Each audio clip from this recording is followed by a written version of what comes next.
Inspired Conversations, number 18. If our thoughts and beliefs create our reality, why isn't this standard education? This is a huge question. And the more books I read, the more interviews I listen to, the more quotes that you discover by famous people through all different years of life. Why is it that we aren't taught that? I just don't understand. I mean, not one teacher, my parents didn't teach me that. Nobody taught me that it's our own thoughts and beliefs that are really the power behind how our lives end up and what we create in our lives. I don't understand why we aren't taught.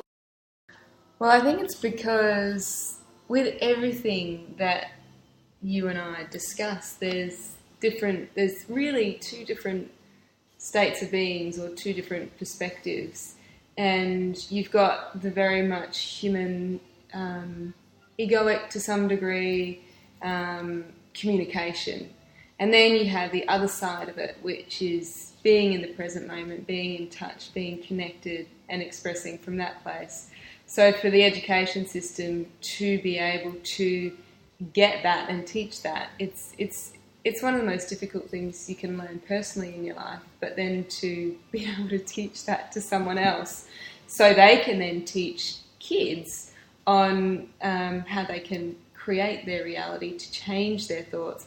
And then you're working with beliefs, and then you've got religions in school and all sorts of things. And to be honest, like where my daughter goes, it's a religious school, and then it would be breaking apart all of that. And so it's probably just the too hard basket, to be honest, because as soon as you start down that track, you do start to question things. And when you start to question things, especially in a schooling system, it may be too hard for people they don't want kids asking certain questions, maybe. I don't know. I mean, I think you've got a really good point there it's, I guess, at a younger age, we really need to learn as much about life because we don't know much about life. We're very insular. We don't know about the world. We don't know about different cultures. We don't know about different people. So I guess the schooling system's really there to teach people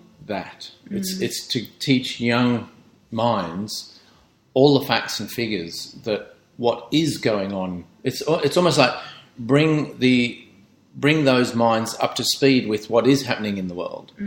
And it's really opening up their minds so that when they leave school, hopefully they can open up their minds and then go on and discover more those types of beliefs. But it would be good if in some way it started to get planted in their minds, so that they had an inkling, especially as they're coming towards the later years of school. Certainly in university, it should be taught. It should be a university course that all students learn, so that they, because they find themselves, and as I found myself, thrown into university with no life skills whatsoever. You've come straight out of school into university, which is a very different environment. Actually, I think it could work. I think if you kept it simple to some degree around all the things that kids are feeling as they go through school. So you look at kids that don't have that belief that they can do it. You create tools for kids to become aware of what they're actually feeling about the homework that they're doing or where they're at in school,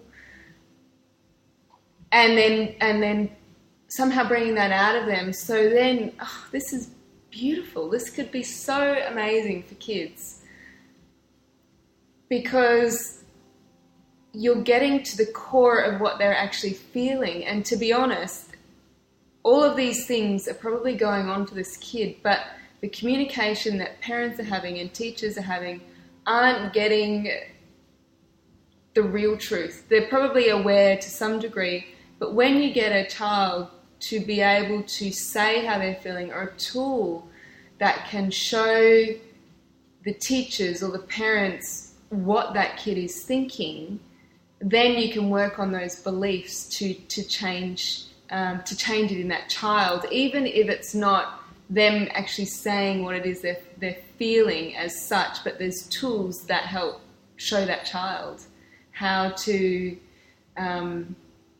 or the truth of what they're feeling. So then, based on that, the teachers and parents can work to then create better communication that child is having in their head. So if they're having a belief about a particular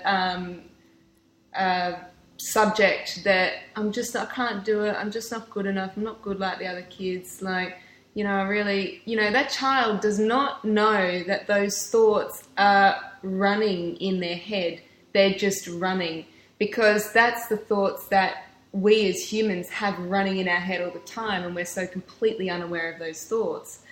So if you can identify what they are, even if the child is unaware to some degree, wouldn't that be amazing? And then you're helping that child reframe their thoughts to then be able to deal with it. And it doesn't need to be around subjects. It's around people. It's around their school friends. It's around the communication that they have with their teachers, their parents, their siblings. So they're learning how to deal with life and life situations in a much more positive way, because the schooling system, which then helps pass it on to their parents, can help reinforce that communication for the child. That would be cool. That would be really cool. Wow, that's amazing. Yeah, because it's for... rather than have children let that voice in their head rule at an early stage, because that voice in our heads that says we can't do things is just our mind controlling that situation. And if parents and teachers can then encourage the kids to and give them, like you said, if there's some tools that the kids, as long as at an earlier age, if kids could become aware, so rather than teach them that you are what you think, which is if there's no parameters put on that can be kind of a disastrous way of, for a young mind to approach life. But rather than that, if there were tools for teachers and parents to just help children understand the voice in their head, the difference between their thinking and how that affects their belief structure, because our beliefs are connected to emotions as well. So if a child feels they can't do something, that's a belief inside of themselves, which again, it's in why is it that some kids excel on the sports field? Because they have a belief that they can. And whereas others go, oh no, I'll be useless at that, I can't do it. I've seen this time and time again with juggling. Most people who see somebody juggle for the first time have a voice in their head that says, that's too hard for me, I can't do that.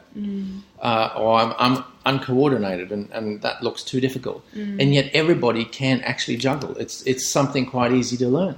But if you could do, because children, what we've been listening to and what we've heard is that at the age of, say, 4 or 5, they are very egocentric. It is about them. They don't have their development to some degree isn't that aware, or their brain is in a different way. But if you can create tools and then games as such for their mind to start thinking in this way, if there's something that you can do from a young age for them to